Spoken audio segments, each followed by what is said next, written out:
মেমারির বাজার গিয়েছিল।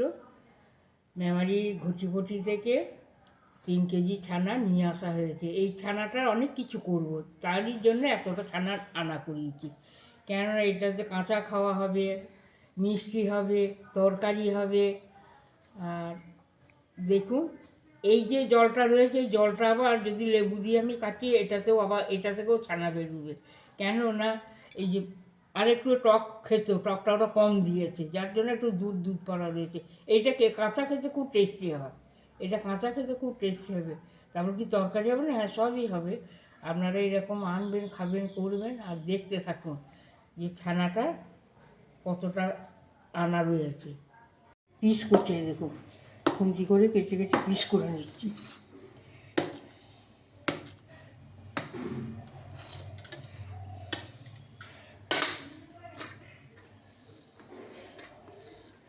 আবার এই কাটছি।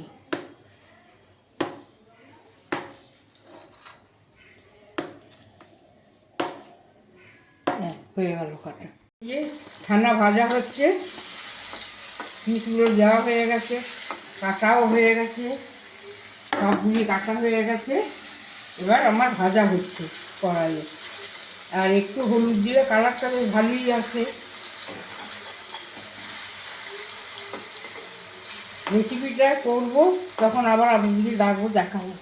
এখন আমি ভাজছি, সবগুলোকে ভেজে রেখে দিচ্ছি।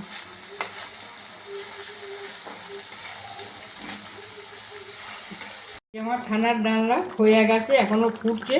গরম মশলা দিলাম, এবার ঢাকা দিয়ে দেবো। যারা নতুন মুখ নিয়ে এসে দেখুন সাবিত্রী মুখার্জি রান্না করে, তারা যেন অবশ্যই যেন সাবস্ক্রাইব করবেন, লাইক করবেন, দেখবেন, কমেন্ট করবেন। রান্না পছন্দ হলে, ভালো লাগলে লিখে পাঠাবেন। একদম ফুটছে, এবার আমি অফ করে দিলাম, এবার ঢাকা দিয়ে দেবো। আপনারা এরকম করবেন।